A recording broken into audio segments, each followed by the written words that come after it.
사도행전 9장 1절부터 19절까지 우리 같이 읽겠습니다. 사울이 주의 제자들에 대하여 여전히 위협과 살기가 등등하여 대제사장에게 가서 다메섹 여러 회당에 가져갈 공문을 청하니, 이는 만일 그 도를 따르는 사람을 만나면 남녀를 막론하고 결박하여 예루살렘으로 잡아오려 함이라. 사울이 길을 가다가 다메섹에 가까이 이르더니 호련히 하늘로부터 빛이 그를 둘러 비추는지라. 땅에 엎드러져 들음에 소리가 있어 이르시되, 사울아 사울아 내가 어찌하여 나를 박해하느냐 하시거늘, 대답하되 주여 누구시니까? 이르시되 나는 내가 박해하는 예수라. 너는 일어나 시내로 들어가라. 내가 행할 것을 내게 이를 자가 있느니라 하시니, 같이 가던 사람들은 소리만 듣고 아무도 보지 못하여 말을 못하고 서 있더라. 사울이 땅에서 일어나 눈은 떴으나 아무것도 보지 못하고 사람의 손에 끌려 다메섹으로 들어가서 사흘 동안 보지 못하고 먹지도 마시지도 아니하니라. 다메섹이 아나니아라 하는 제자가 있더니 주께서 환상 중에 불러 이르시되, 아나니아야 하시거늘 대답하되 주여 내가 여기 있나이다 하니, 주께서 이르시되 일어나 집 가라 하는 거리로 가서 유다의 집에서 다소 사람 사울이라는 사람을 찾으라. 그가 기도하는 중이니라. 그가 아나니아라 하는 사람이 들어와서 자기에게 안수하여 다시 보게 하는 것을 보았느니라 하시거늘, 아나니아가 대답하되 주여 이 사람에 대하여 내가 여러 사람에게 듣사온즉 그가 예루살렘에서 주의 성도에게 적지 않은 해를 끼쳤다 하더니, 여기서도 주의 이름을 부르는 모든 사람을 결박할 권한을 대제사장들에게서 받았나이다 하거늘, 주께서 이르시되 가라. 이 사람은 내 이름을 이방인과 임금들과 이스라엘 자손들에게 전하기 위하여 택한 나의 그릇이라. 그가 내 이름을 위하여 얼마나 고난을 받아야 할 것을 내가 그에게 보이리라 하시니, 아나니아가 떠나 그 집에 들어가서 그에게 안수하여 이르되, 형제 사울아, 주 곧 내가 오는 길에서 나타나셨던 예수께서 나를 보내어 너로 다시 보게 하시고 성령으로 충만하게 하신다 하니, 즉시 사울의 눈에서 비늘 같은 것이 벗겨져 다시 보게 된지라. 일어나 세례를 받고 음식을 먹음에 강건하여지니라. 사울이 다메섹에 있는 제자들과 함께 며칠 있을세. 19절까지. 우리가 잘 알듯이 사울이 예수 믿는 자들 핍박하려고 잡으러 가는 도중에 다메섹 도상에서 주님을 만났습니다. 사울아 사울아 왜 나를 핍박하느냐, 왜 나를 박해하느냐. 음성을 들었어요. 누구십니까? 내가 박해하는 예수다. 너는 일어나 시내로 들어가라. 내가 행할 것을 내게 이를 자가 있느니라. 이 음성을 들었습니다. 주여 누구시옵니까? 내가 핍박하는 예수다. 이 음성을 들었을 때 그가 어느 정도로 충격을 받았냐면, 성경에 있죠. 눈은 떴지만 보지를 못했습니다. 8절에 사울이 땅에서 일어나 눈은 떴으나 아무것도 보지 못하고 사람 손에 끌려 다메섹으로 들어가서 사흘 동안 보지 못하고 먹지도 마시지도 아니하니라 그랬습니다. 사흘 동안이나 보지를 못했고 먹지도 못하고 마시지도 못했습니다. 왜 이렇게 됐습니까? 주님 만난 사람들 다 기쁨이 넘치고 눈물 흘리고 회개하던지 얼마나 충만합니까? 근데 바울 되기 이전에 사울이었죠. 예수 믿기 전에 이름은 사울이었습니다. 믿은 다음에 이제 바울로 바뀌었는데요. 그가 이렇게 주님 만났는데 눈을 보지를 못했어요. 시력을 잃었습니다. 먹지도 못하고 마시지도 못했습니다. 왜 이렇게 됐느냐면 주님을 만난 것, 주님의 음성을 들은 것이 사울에게는 일생일대의 가장 큰 충격이었습니다. 사람이 갑자기 큰 충격을 받으면 몸이 어디가 고장나요. 신경이 마비가 됩니다. 교통사고 크게 당한 분 알 거야. 꽝 부딪히면 어디 하나가 마비가 됩니다. 한참 지나야 혈액순환이 되고 감각이 돌아옵니다. 이 정도로 큰 충격을 받은 거예요. 그럼 왜 다른 사람은 이 정도 충격을 안 받았는데 사울은 이렇게 큰 충격을 받았을까요? 안 보일 정도로. 눈은 떴는데 보이는 게 없어요. 거기다가 먹지도 못하고 마시지도 못해요. 왜? 너무 충격이 세니까 먹을 수가 없는 거예요. 그 충격에 빠졌어요. 그 충격이 완전히 사울이라는 사람을 강타해가지고 먹지도 못하고 마시지도 못할 정도로 강한 충격 속에 계속 머물러 있습니다. 얼마나 충격이 셌는지 알 수 있죠. 몇 시간이 아니라 사흘 동안을. 그러면 왜 이런 충격을 받았는가? 우리가 성경을 통해서 알 수가 있습니다. 그는 자기를 소개할 때 뭐라고 했습니까? 나는 바리새인 중에 바리새인이요. 율법의 의로는 흠이 없는 자라라고 고백을 했습니다. 그러니까 율법으로는 완벽한 자라는 거예요. 이게 무슨 소리입니까? 태어나서부터 지금까지 살면서 너무 하나님을 사랑했던 자예요. 어느 누구보다 하나님을 사랑했기 때문에 하나님 말씀대로 율법대로 산 사람입니다. 율법대로 살기가 얼마나 어렵습니까? 생각해 보세요. 우리가 어떻게 하나님 말씀대로 다 살아요? 근데 그는 그렇게 살았다는 겁니다. 율법의 의로는 흠이 없어요. 엄청나게 하나님을 사랑했고 누구보다 하나님 말씀대로 살려고 몸부림친 사람이라는 것을 알 수가 있습니다. 보통 신앙생활한 사람이 아니에요. 했다 말았다 왔다 갔다 한 사람이 아니에요. 초지일관 계속해서 나이를 먹으면 먹을수록 더 하나님을 사랑하고 더 하나님을 앙망하고 그렇기 때문에 하나님 말씀대로 율법대로 살려고 힘쓴 사람이었습니다. 정말 열심히 신앙생활 했던 사람이야.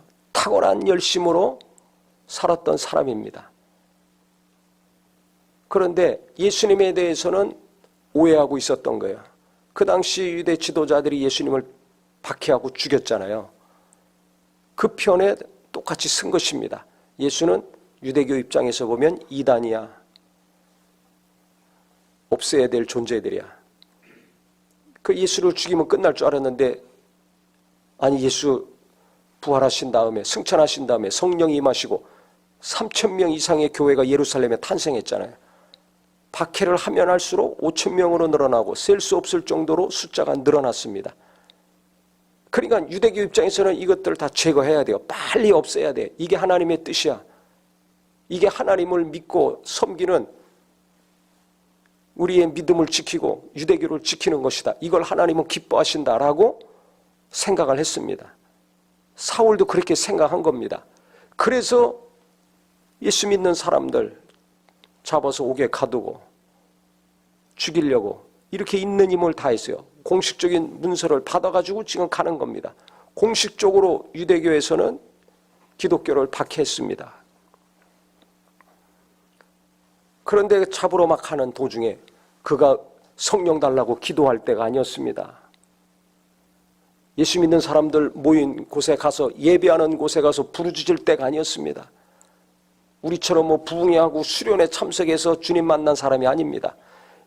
교회를 박해하고 예수 믿는 사람들 잡아 옥에 가두려고 달려가는 그 와중에 주님의 음성을 들었습니다. 그러니까 하나님의 역사는 언제 어떻게 일어날지 모릅니다.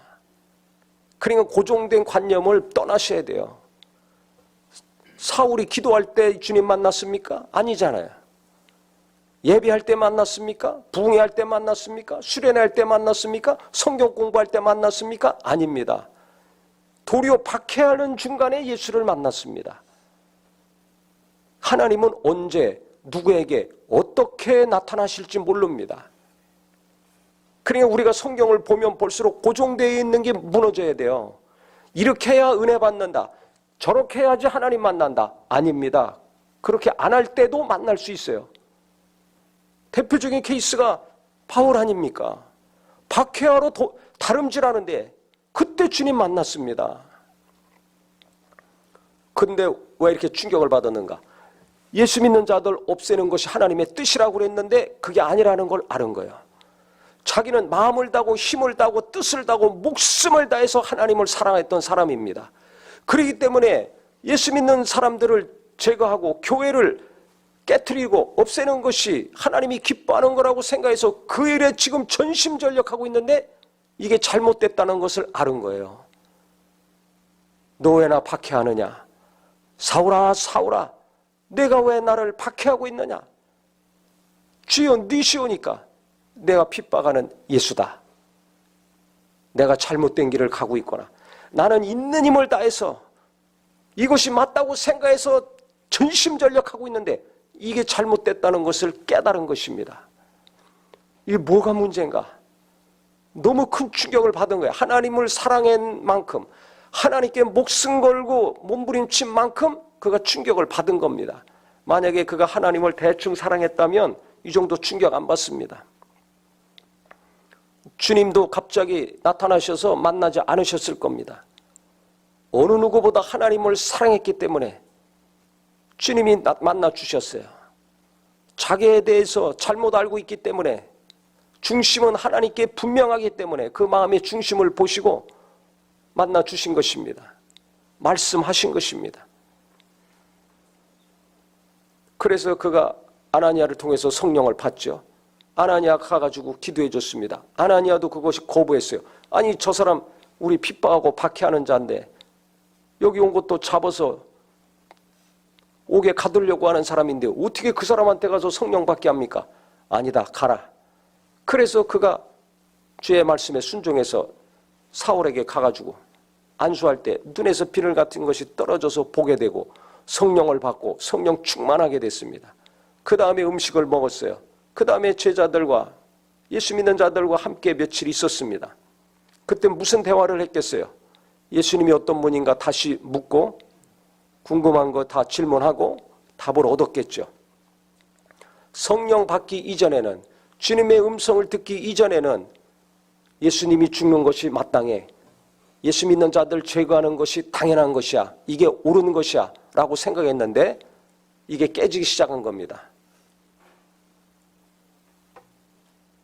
예수가 누군지를 다시 알게 됐어요. 구약에 예언된 우리를 구원하러 오신 메시아라는 것을 알게 된 거죠. 구약에 대해서 얼마나 잘 알고 있겠어요. 구약의 핵심이 뭡니까? 옛 언약 아닙니까? 말 그대로 무슨 약속입니까? 우리를 죄에서 구원할 구세주가 오신다는 약속입니다. 그들은 지금도 구세주를 기다리고 있어요. 이스라엘 유대 사람들은. 예수 안 믿는 사람들은. 이미 2000년 전에 오셨는데 그 예수를 지금도 부인하고 있습니다. 2000년 전에도 마찬가지예요. 그 당시 하나님을 믿고 인정하는 사람들, 구약의 하나님의 말씀, 약속으로 믿는 자들은 구세주를 기다리고 있는 거예요. 사울도 마찬가지죠.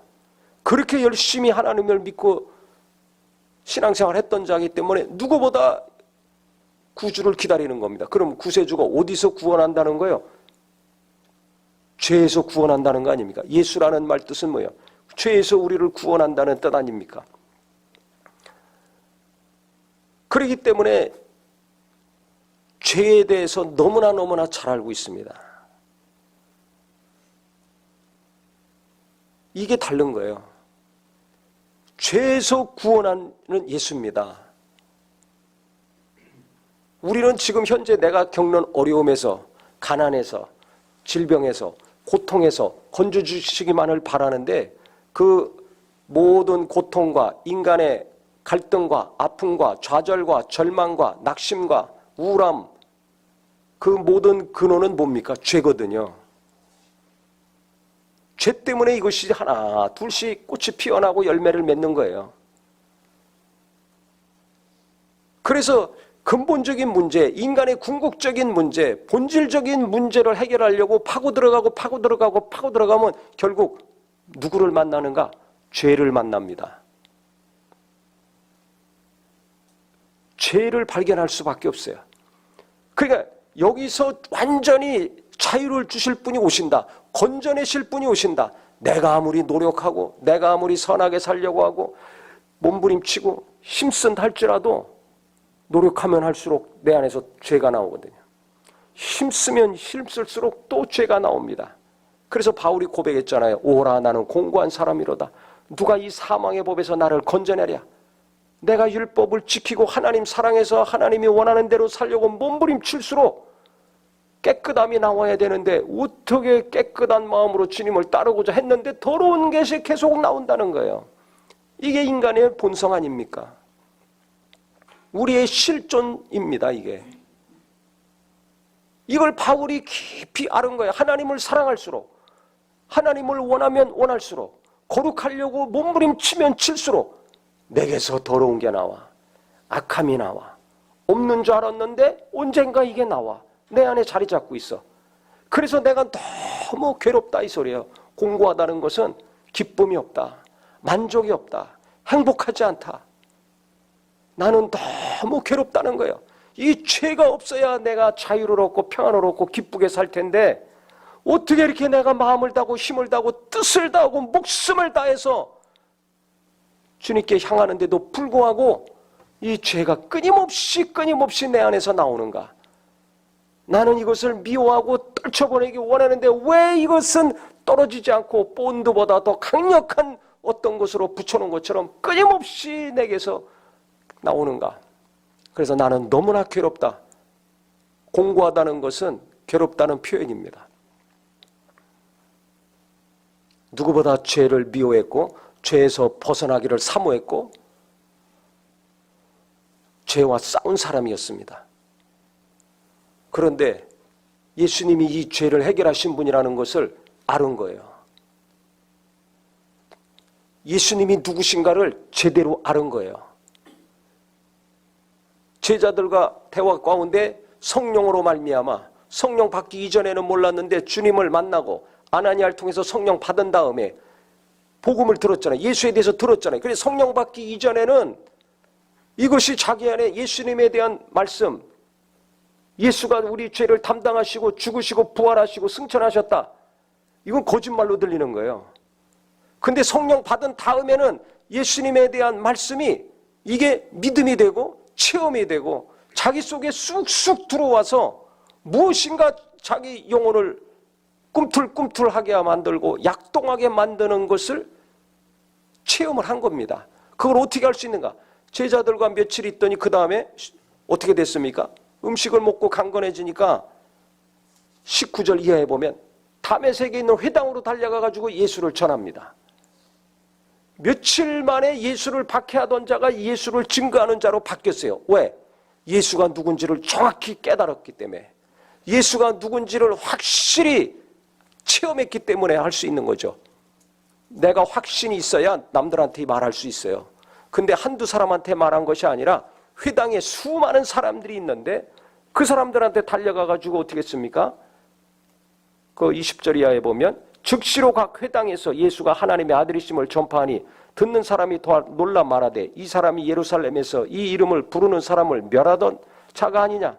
여기 온 것도 그들을 결박하여 대제사장에게 끌어가고자 함이 아니냐? 했더니 이 소리를 듣고 사울은 힘을 더 얻어 예수를 그리스도라 증언하여 다메섹에 사는 유대인들을 당혹하게 하니라 그랬습니다. 예수를 전하니까 사람들이 아니 저거 예수 핍박하고 우리 예수 믿는 사람들 잡아다가 옥에 가두려고 한 사람 아니냐? 근데 어떻게 도리어 예수를 전하고 있느냐? 그랬더니 그가 위축된 것이 아니라 더 강력하게 힘을 얻어서 담대하게 예수를 전했다는 겁니다. 예수가 그리스도시라는 것을. 예수가 우리 죄를 담당하고 구원하신 구세주요, 구약에 예언된 우리가 그렇게 사모하던 죄에서 우리를 건져내실 분이라는 것을 강력하게 전했다는 겁니다. 어떻게 며칠 만에 이렇게 바뀝니까? 예수를 알았기 때문에 그래요. 예수님을 체험했기 때문에 그래요.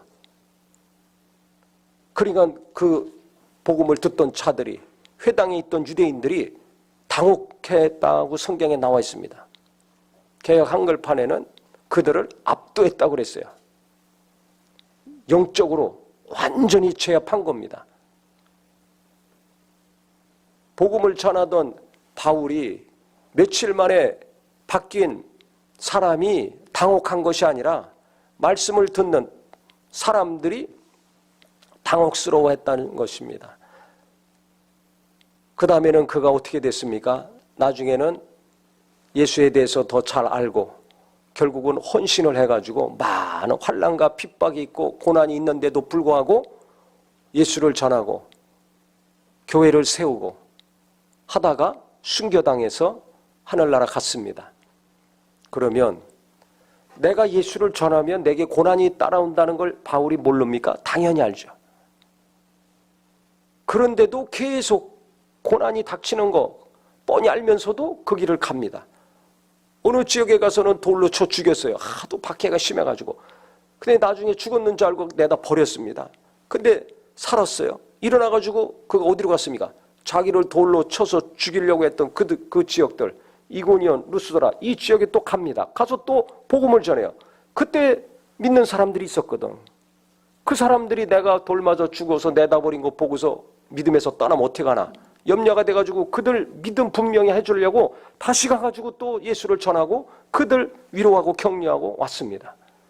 강도의 위험, 매 맞는 거, 말로 욕먹는 거는 둘째치고 진짜 두드려 맞고 돌로 맞고 많은 어려움들을 겪었습니다.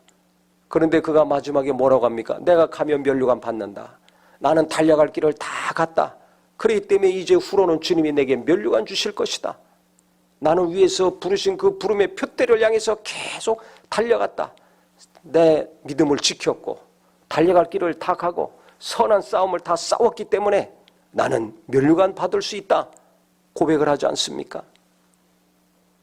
그래 너희들 복음과 함께 고난을 받아라. 제자들에게 도리어 고난 받으라고 이야기합니다. 왜 그렇게 살고 그렇게 말했을까요? 죄에서 예수님이 나를 건져주셨는데 어떻게 건져주셨는가? 이걸 누구보다 깊이 알았기 때문에 그랬습니다.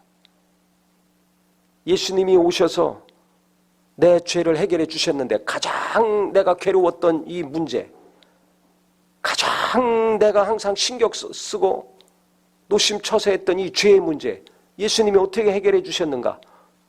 하나님의 아들이신 그분이 자기를 비워 이 땅에 우리와 똑같이 육체를 입고 오셔서 죄 없는 그분이 내 죄를 담당하고 십자가에서 피 흘려 죽으시고 죄가 없기 때문에 다시 살아나셔서 부활하셔서 하늘에 가셔서 성령을 보내주시고 그 성령 받은 자들이 예수님이 누군지 확실히 체험하고 깨달아서 그 무시무시한 박해 가운데서도 계속 모이기 힘쓰고 기도하기 힘쓰고 전도하기 힘쓴다는 것을 바울이 알은 거예요.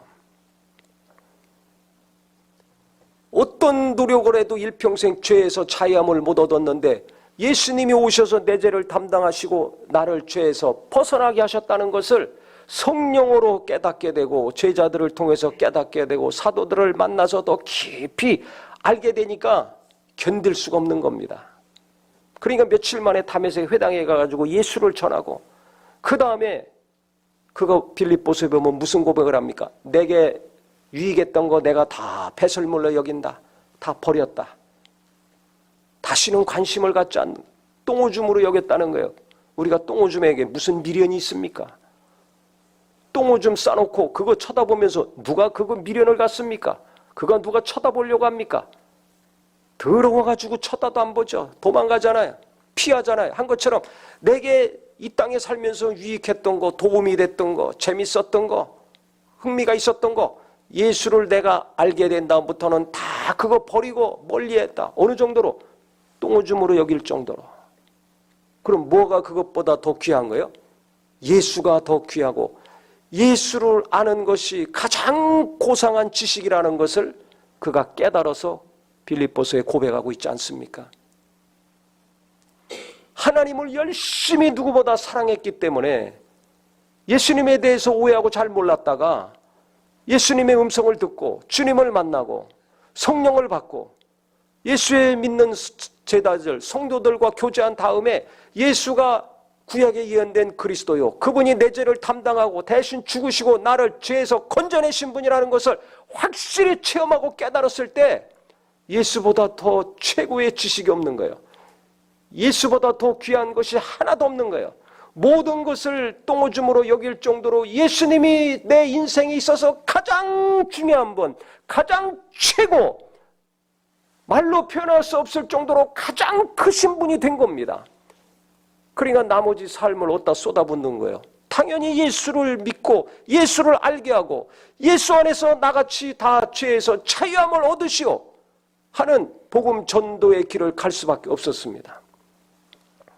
자기가 핍박했던 것처럼 동일한 핍박이 계속 온다는 거 모르는 것이 아니에요. 출세하는 길이 아니에요. 돈 버는 길이 아니에요. 사회적인 지위가 올라가는 길이 아니에요. 다 거꾸로 가는 길입니다. 모든 사람이 바라고 원하는 것과 정반대의 길입니다. 근데 그 길을 갑니다. 돌 맞으면서 가요. 매 맞으면서 가요. 욕 먹으면서 가요. 감옥에 갇히면서도 가요. 칼로 목을 내리치는데도 가요. 두려움이 없어요. 근데 고민하지 않아요. 갈등하지 않아요. 예수 믿기 이전에는 죄 때문에 날마다 고민이요, 너무나 괴롭다, 너무나 괴롭다, 너무나 괴롭다 한숨 쉬고 살았는데 예수를 믿고 성령으로 예수를 체험하고 제자들을 통해서, 사도들을 통해서 그것을 확증받고 더 깊이 체험하고 확실히 안 닿으면은 욕먹고 두드려 맞고 감옥에 가고 목숨이 날아가고 명예가 떨어지고 짓밟히는데도 불구하고 그 길을 가고 그 일을 하는데 고민이 없어요. 갈등이 없어요. 왜 그렇습니까? 우리는 조금만 욕먹어도 얼마나 괴로워합니까? 조금만 문제가 생기면 얼마나 힘들어합니까? 힘들어하는 문제 차원이 달라요. 왜? 나는 죄에 대해서 바울같이 그렇게 심각하게 고민을 안 했거든. 돈 때문에 고민하고 애들 때문에 고민하고 내 앞날 때문에 고민하고 먹고 사는 것 때문에 날마다 고민은 했지. 노심초사했지. 내 죄 때문에 내가 이렇게 고민하고 답답해하고 괴로워하고 심각하게 너무나 괴롭다. 내 안에 죄가 계속 올라와서 내가 너무나 살기 힘든다. 숨이 막히다. 라고 한 적이 있습니까? 대부분 없을 겁니다. 이게 차이예요. 인간으로 살면서 무시무시한 욕을 먹고 고난을 받고 수많은 어려움이 있는데 그 모든 어려움들을 두려워하지 않고 고민하지 않고 그 길을 담담하게 갑니다. 자기 믿는 동역자들, 제자들에게도 그 길을 가라고 도리어 권면하고 가르칩니다. 그 길을 또 갑니다. 수많은 사람들이 그렇게 길을 갔어요. 그래서 우리도 예수 믿고 구원받고 하나님께 나가고 있는 겁니다. 만약에 그들이 그 길을 포기했다면 우리도 복음을 듣지 못했을 겁니다. 이 땅에 교회가 없을 겁니다. 근데 왜 그렇게 합니까? 예수가 누군지를 깊이 알았기 때문에 그래요. 그럼 어떻게 예수를 그렇게 깊이 체험했습니까? 죄에 대해서 너무나 큰 고통과 괴로움을 해결받았기 때문에 그렇습니다. 그래서 누가 예수를 잘 믿는가? 누가 예수로 말미암아 자유함을 얻고 평화를 얻고 담대함을 얻는가? 누가 예수님 때문에 힘 있는 삶을 계속 사는가? 누군지 아세요? 내가 어떤 사람인가? 즉 내가 어떤 죄인인가? 죄에 대해서 내 죄에 대해서 깊이 생각하고 깨달은 사람이 예수를 깊이 체험합니다.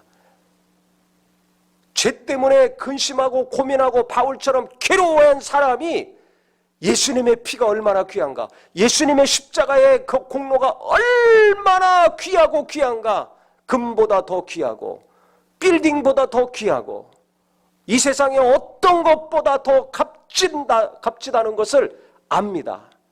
그러니까 예수 안에서 자유한 것이 무엇인지를 누리고 사는 거예요. 예수님 안에서 두려움이 없이 겁 없이 사는 거예요. 예수님 안에서 기쁘고 행복하게 살 수 있는 거예요.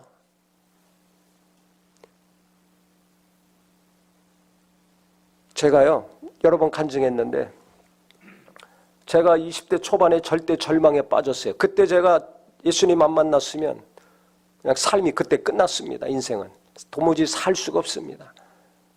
모든 것이 다 무너졌어요. 마지막에 하나님 만날 수 있다. 나도 하나님 만났고 저도 하나님 만났고 당신도 하나님 만날 수 있다. 그래서 제가 대학생들 수련회 갔습니다.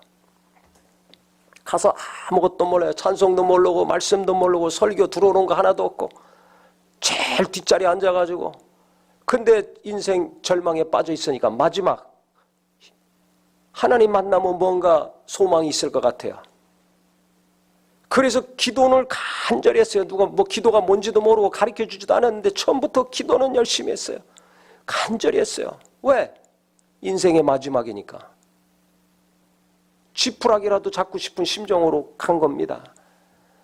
기도 안 하는 거 살만 하니까 안 하는 겁니다. 진짜 죽을 일이 생겨보세요.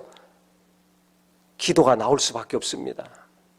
전 마지막 순간이었기 때문에 아무도 모르지만 가족도 모르고 아무도 모르죠.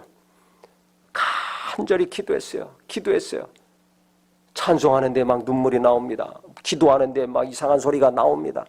주변에서는 막 성령 받았다, 방언 받았다, 축하한다 그랬는데 아무것도 모르겠어요. 뭐가 뭔지.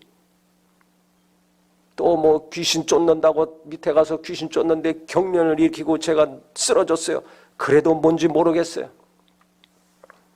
아무것도 모르겠어요. 저는 확신이 없어요. 남들은 성령 받았다, 뭐 귀신이 나갔다, 방언한다, 뭐 축하한다, 어쩐다. 그 사람들 얘기지. 내 안에서 확신이 없습니다. 내가 예수님을 만나지 않았는데, 내가 하나님을 만나지 못했는데 어떻게 확신을 갖습니까? 그 사람들이 만난 체험들이지 내가 깨닫고 체험한 것이 아니에요. 그래서 이제 마지막 날 기도하는 시간이 있습니다. 해 뜨면 집에 갑니다. 아니 지푸라기 잡고 싶은 심정으로 왔는데 하나님 만날 수 있다. 하나님 못 만났어요. 앞으로 몇 시간 안 남았습니다. 제 인생은 이제 여기서 하나님 만나면 사는 거고 하나님 못 만나면 전 인생 끝내야 돼요. 그러니까 계속 기도했지만 그 시간에 간절히 기도했습니다. 뭐라고 기도했는지 몰라요. 그냥 간절히 기도했습니다.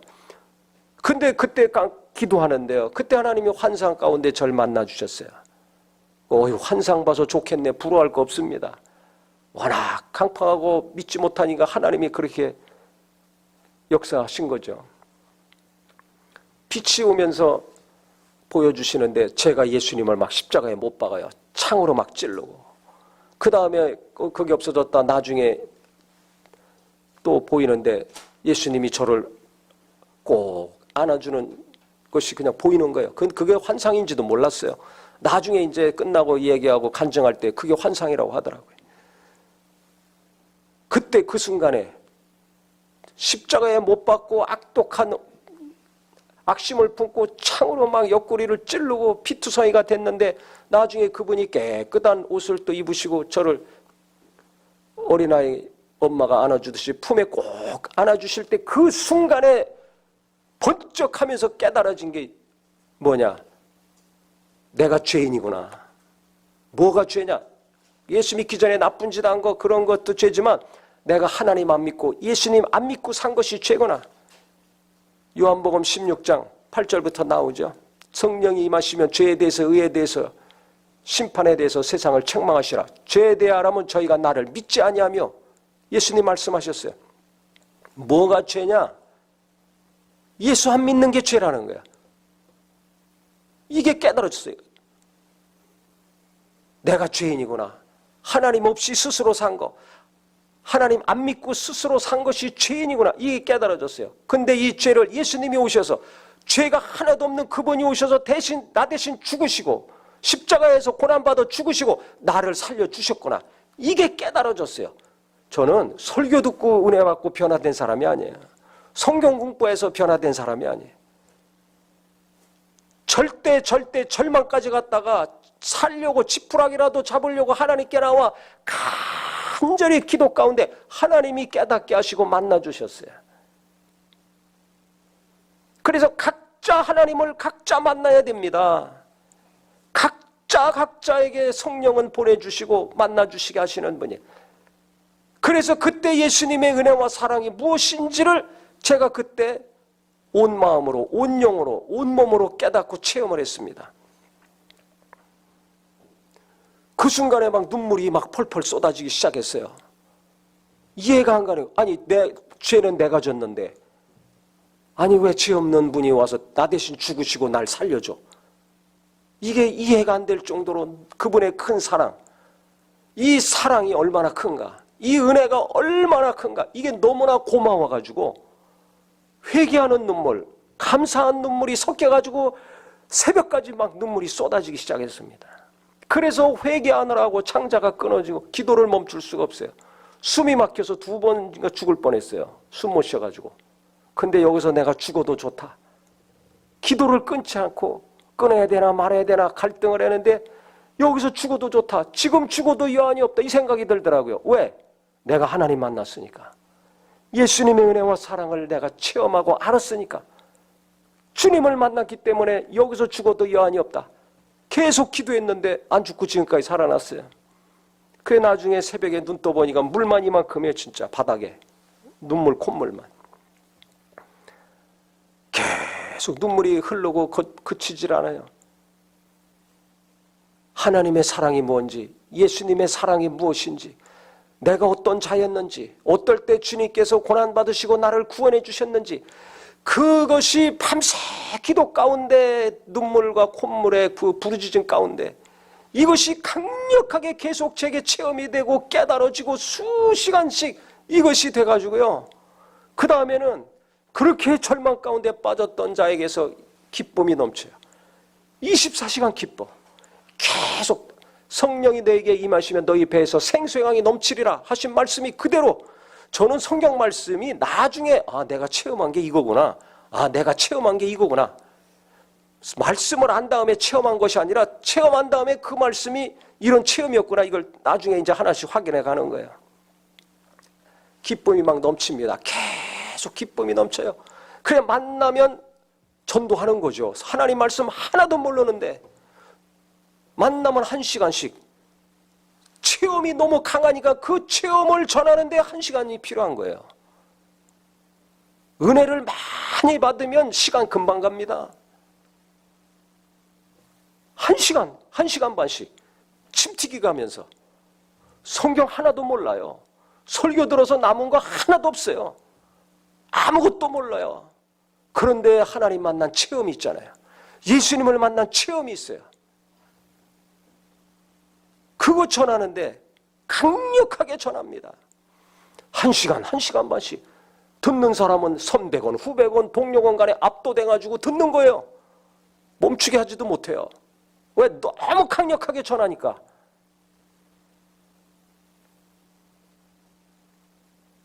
그 체험이 얼마나 강했는지 그 다음에 성경 처음 읽도 가는데 고린도후서에서 이제 너희가 사는 것은 너희를 위해 대신해서 죽었다가 다시 사신 자를 위해 사는 것이라. 보이는 것은 잠깐이고 보이지 않는 것은 영원하다.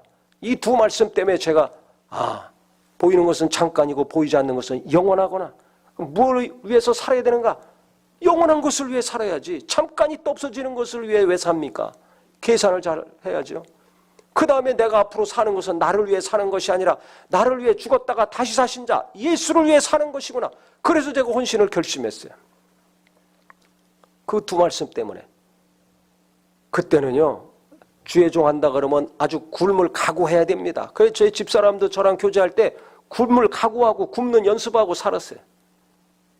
아주 그냥 굶을 각오하고 가난하게 살 걸 각오하고 살아야 돼요. 요즘 누가 가난하기를 원합니까? 누가 그렇게 살려고 합니까? 그러니까 신학교 안 오고 선교사 안 하고 목사 안 하려고 그래요. 하더라도 시간 딱 월급 받는 만큼만 하고 그 다음부터 전화도 안 받아요. 요즘 그렇게 안 하려고 합니다. 근데 과거에는 주의 종 된다 그러면 다 누구나 굶을 각오하고 하는 거예요. 그 굶는데 왜 그 길을 갑니까? 다 대기업 가고 뭐 유학 가고 다 월급 많이 받고 좋은 데다 가고 있는데 왜 그 길을 갑니까? 갈 수밖에 없어요. 왜? 주님의 사랑이 어떤지를 너무 강력하게 알았기 때문에, 주님이 내게 베푸신 은혜가 얼마나 큰가를 알았기 때문에 내가 가난하게 사는 거 이건 아무것도 아니야. 내가 힘들게 사는 거, 욕먹는 거, 거지같이 사는 거 이건 아무 문제가 안 되는 거야. 두렵지가 않아요. 고민할 것도 없어요. 100번 생각하고 1000번 생각해도 이길 밖에 없어. 바울도 똑같은 거예요. 하나님의 길을 고난이고 가난이고 헐벗고 욕먹고 죽는다는 거 뻔히 알면서도 그 길을 가서 예수 전하다가 죽는 거 왜 그런 줄 아세요?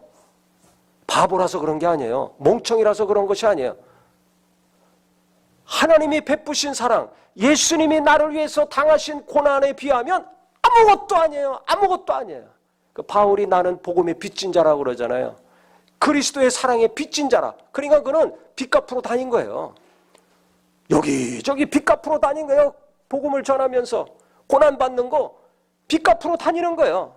아무리 고난을 당하고 아무리 박해를 당하고 아무리 욕을 먹고 하더라도 예수님이 내게 베푸신 거 그 빚을 갚는 거 아직도 멀었거든. 그러니까 죽는 날까지 해도 모자란 거죠.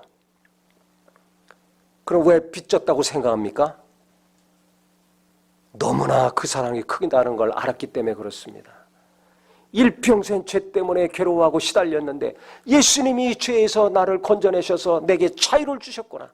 내 힘으로는 마음을 다하고 힘을 다하고 뜻을 다하고 목숨을 다하고 일평생 몸부림쳐도 해결되지 못한 이 죄의 문제를 예수님이 오셔서 희생하시고 고난받으심으로 해결해 주셨구나. 이것을 너무나 깊이 강하게 체험하다 보니까 이 소식을 전하는 것이 너무나 좋은 거예요. 어떤 어려움이 오더라도 이게 어려움이 아니에요. 예수의 복음을 전하는 것에 비하면 아무것도 아닌 거예요. 주님이 나를 건져주시고 자유케 하신 거, 이 은혜에 비하면 아무것도 아니에요. 그래서 바울이 뭐라고 합니까? 에베소서에 예수님의 사랑에 뿌리를 받고 내려라. 다른 데 뿌리를 내리려고 하지 말고 예수님의 사랑의 뿌리를 내려야 된다. 내가 신앙생활 하는데 우리 성도님들, 내가 무엇을 기초로 해서 어디다 뿌리를 내리고 신앙생활하고 있습니까? 예수님의 사랑이 돼야 됩니다. 목사님의 설교가 되면 안 돼요. 어느 누구의 신학적인 사상과 주장이 되면 안 돼요. 그런 사람들은 뿌리가 흔들려서 언제 뽑혀나갈지 모릅니다. 사람이 좋아서, 분위기가 좋아서, 인테리어가 좋아서, 건축이 잘 돼가지고 그 사람들은 금방금방 뿌리채 뽑혀 날아갑니다. 근데 예수님의 사랑의 뿌리를 든든히 내린 사람은 어떤 일이 있더라도, 목숨이 날아가는 일이 있다 할지라도 절대 흔들림이 없습니다. 뽑히질 않습니다. 그리스도의 그 사랑의 높이와 깊이와 넓이를 알라고 하지 않습니까? 왜? 자기가 성령으로 말미암아 예수님을 깊이 알다 보니까 그 사랑의 높이가 한두 끝도 없어요. 그 넓이가 어마어마해요. 그 깊이가 한두 끝도 없이 깊어. 그러니까 여기서 손 드는 수밖에 없는 거예요. 너희들도 이 사랑을 알아라. 그래서 성령을 받아라. 성령으로만이 예수가 누구신지 알 수 있다.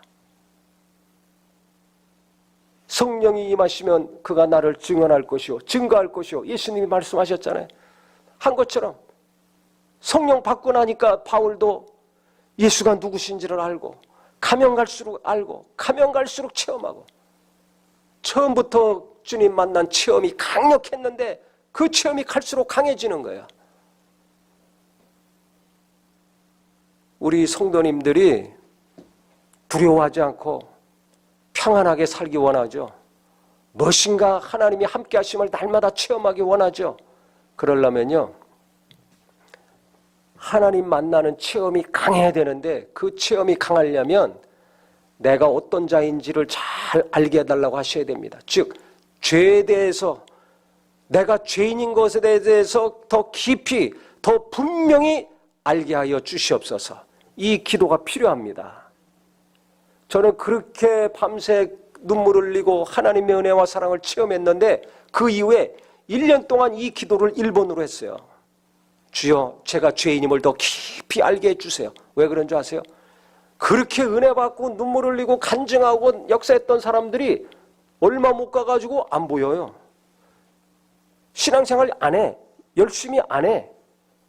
지금만 그런 것이 아니에요. 옛날에도 그랬습니다.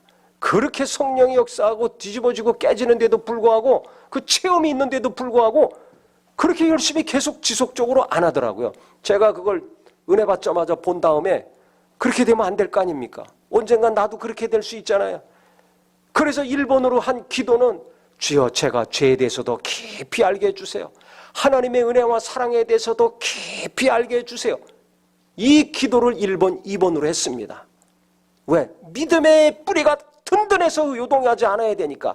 무슨 일이 있더라도 신앙생활에 요동이 없어야 되니까. 흔들리지 말아야 되니까.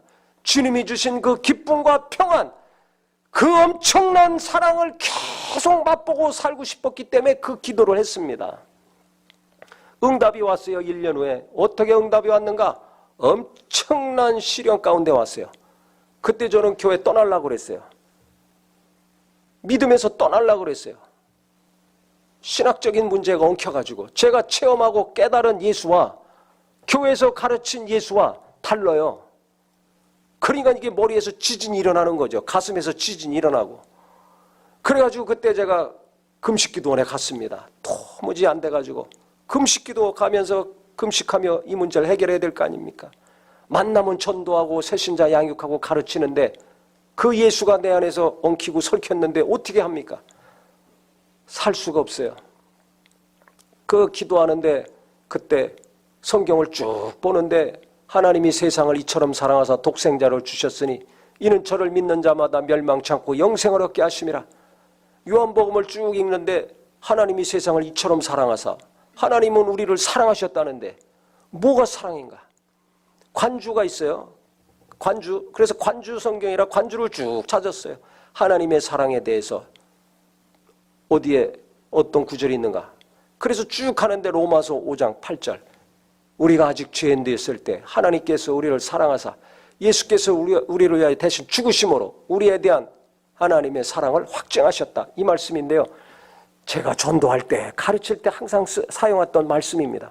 근데 그날 새벽에 그 말씀을 보는데 갑자기 성령이 강력하게 감동하셔가지고 이 말씀이 저를 강타한 겁니다. 처음에 성령이 저를 강타하셨을 때는 내가 죄인인 것과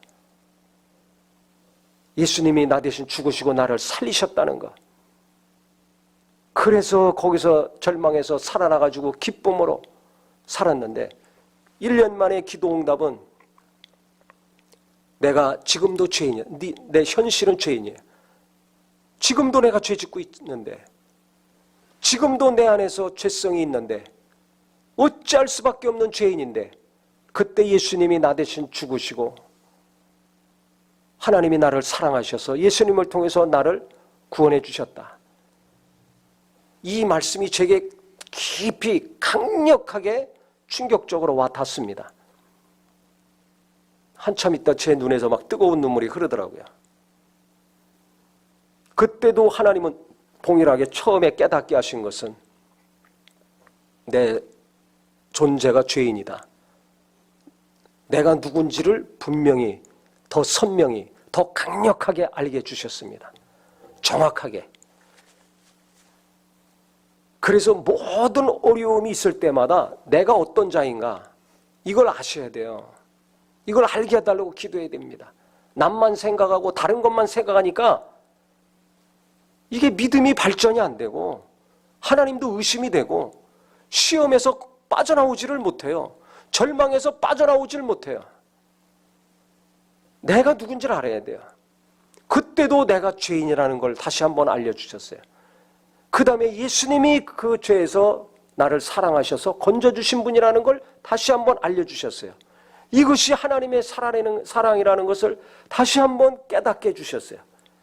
그래서 처음에 제가 주님 만났을 때와 1년 후에 말씀을 통해서 로마서 5장 8절의 말씀을 통해서 강력히 알려주신 이 두 가지 사건, 두 가지 강력한 충격, 체험을 통해서 결국 어떻게 됐는가?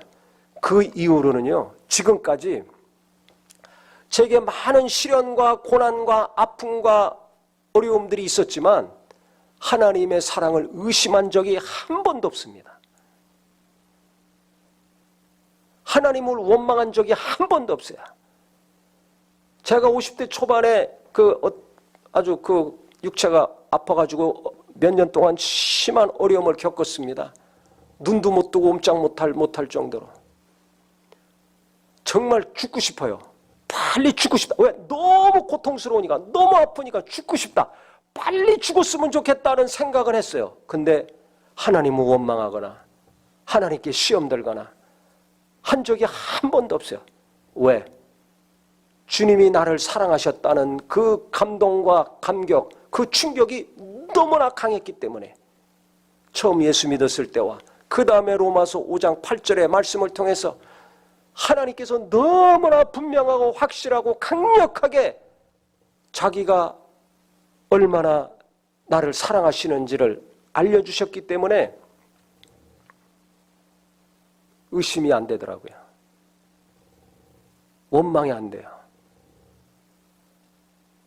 그러니까 무슨 일이 있더라도 제 안에 새겨진 것은 하나님은 나를 사랑하신다. 하나님은 나를 도우신다. 하나님은 내 앞길을 도우신다. 이것이 자동으로 그냥 강력하게 입력이 되어 있어요. 잠언 3장 5절 6절 말씀 잘 아실 겁니다. 너는 하나님을 의뢰하라. 내 명철을 의지하지 말고 하나님을 전심으로 의지해라. 그 다음 세 번째 나오는 게 뭡니까? 범사에 하나님을 인정하라 그랬어요. 그러면 무슨 일이 벌어진대요? 그가 내 길을 지도하시리라. 하나님이 내 앞날을 가르쳐 주시는데, 인도해 주시는데 그걸 누가 알고 보고 갈 수 있는가? 이 세 가지가 되면 된다는 거예요. 첫 번째는 하나님을 의지하라. 내 명철을 의지하지 말고 전심으로 하나님을 의지하라. 어떻게 하나님을 의지합니까? 어제 설교, 하나님을 믿되 어떻게 믿어야 돼요? 절대적으로 하나님을 신뢰하고 믿어야 됩니다. 신뢰한다는 게 믿고 의지한다는 거죠. 그럼 어떻게 절대적으로 하나님만 의지합니까? 하나님 만난 체험이 있어야 돼요. 어제도 아브라함이 낳을 수 없을 때 아들 만났잖아요. 이게 그에게는 일생일대의 가장 큰 충격적인 경험이에요. 사건입니다. 아니 내가 낳을 수 없을 때 낳았으니까 큰 민족을 이룬다고 했으니까 지금 또 달라 그러면 아니 언젠가 또 주시겠지. 이게 믿음이 되는 거예요. 처음에 아들을 얻었을 때, 이삭을 얻었을 때 너무나 크게 그가 하나님을 만난 겁니다. 그러니까 달라 그럴 때 의심하지 않고 또 드리는 거예요. 왜? 약속을 하셨잖아요. 큰 민족을 이룬다고. 그러니까 번제로 드리려고 한 것입니다. 누구나 하나님 만난 체험이 강력하면, 예수를 만난 체험이 강력하면 자기가 죄라는 죄인이라는 것이 깊이 강력하게 깨닫고 체험이 되면 예수님의 은혜와 사랑이 얼마나 큰지, 하나님이 얼마나 나를 사랑하셨는지 이걸 알게 되거든요. 그 체험이 깊고 강하면 강할수록 하나님을 의지하게 됩니다. 하나님을 의심하지 않고 무슨 일이 있더라도 하나님께 의지하게 됩니다. 하나님을 믿는 믿음이 거기서 생기거든요. 그래서 이 체험이 약하거나 이 체험이 없는 사람은 다른 거 기도하지 말고 뭐 위로해 주세요, 도와주세요 이런 거 하지 말고 주여 내가 죄인임을 더 깊이 알게 해주세요. 주 그리스도의 그 은혜와 사랑을 더 깊이 깨닫게 해주세요. 강력히 하나님의 사랑을 알게 해주세요. 이 기도하세요. 지금부터라도 하세요. 내가 시도 때도 없이 두렵고 불안하고 의심이 됩니까? 믿음이 적다는 증거입니다. 하나님을 만난 체험이 약하다는 증거입니다. 그러면 그것을 해결해야 됩니다. 정면 돌파하세요. 기도하면 하나님이 응답을 주실 것입니다. 오늘부터라도 해보세요. 자식을 위해서 공부 잘하게 해주세요. 뭐 잘하게 이렇게 하지 말고 그건 나중에 하고 저 뒤에 시간 남으면 하시고 자식들이 정말 잘 되기 원한다면 죄인임을 깊이 알게 해주세요. 확실히 알게 해주세요. 예수님의 은혜와 사랑을 강력히 체험하게 하여 주시옵소서. 이 기도를 날마다 부르짖으시기를 바랍니다. 그래서 나도 그렇고 가족들도 그렇고 내가 사랑하는 사람들이 자기들이 성령이 어느 날 역사하셔서 길에 갈 때 역사하시든지 아니면 이와 같이 하나님을 대적할 때 주님을 만나주시든지 예배할 때 만나주시든지 어디서 어떻게 만나주실지 모르지만 자기가 죄인임을 깊이 깨닫고 예수님의 은혜와 사랑이 얼마나 큰지 알고 하나님이 어떤 분인지를 강력히 체험해서 무슨 일이 있더라도 하나님을 의심하지 않고 하나님을 의지하는 자, 하나님을 믿고 절대적으로 따르는 자가 될 수 있을 것입니다.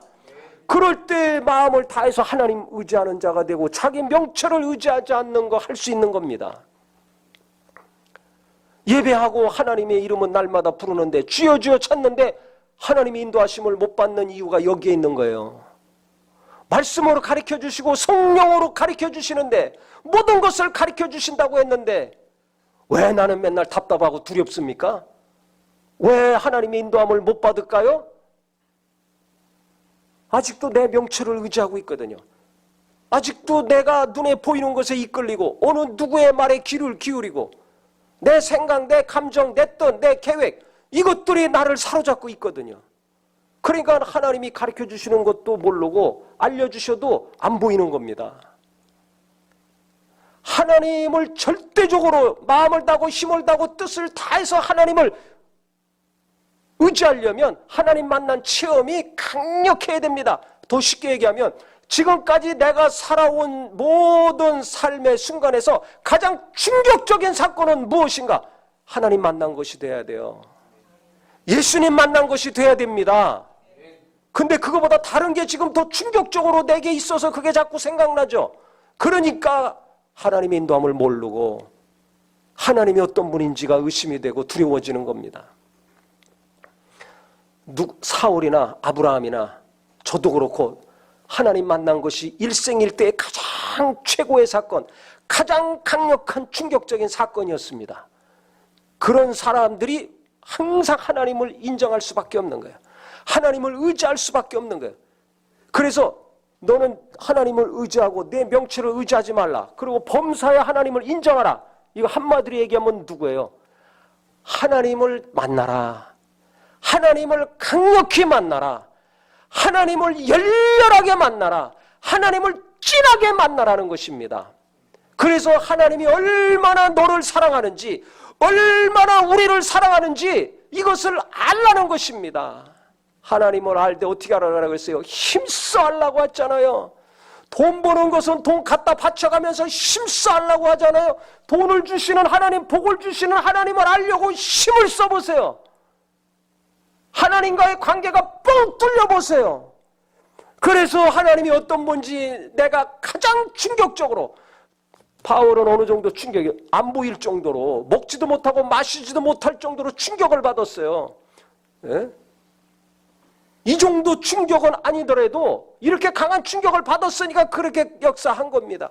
이 정도 충격은 아닐지라도 내가 일평생 살면서 가장 최고의 충격은 하나님 만난 거, 예수님 만난 것이 된다면 그 사람은 진짜 하나님 신뢰하는 사람, 언제 어디서든지 하나님을 의지하는 사람, 무슨 일이 있든지 간에 범사에 하나님 인정할 수밖에 없는 신앙인이 됩니다. 그래서 하나님 만나는 것이 제일 중요합니다. 하나님을 체험하는 것, 예수님을 성령으로 체험하는 것, 말씀을 성령으로 강력히 체험하는 게 이게 중요합니다. 그 체험이 강한 분량만큼 말씀을 깊이 체험하고 말씀에 내가 강력히 붙들릴 수 있어요. 이것은 오직 성령으로만이 됩니다. 성령으로만이 하나님 알 수 있는 거 아닙니까? 예수를 알고 영인 말씀을 체험할 수 있는 거 아닙니까?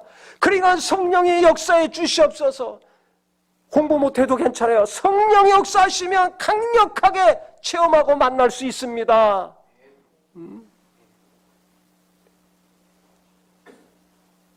이것을 가장 사모하셔야 됩니다. 그래서 이것이 이루어지면 하나님을 범사에 인정하잖아요. 어떤 하나님을 인정하는 거예요?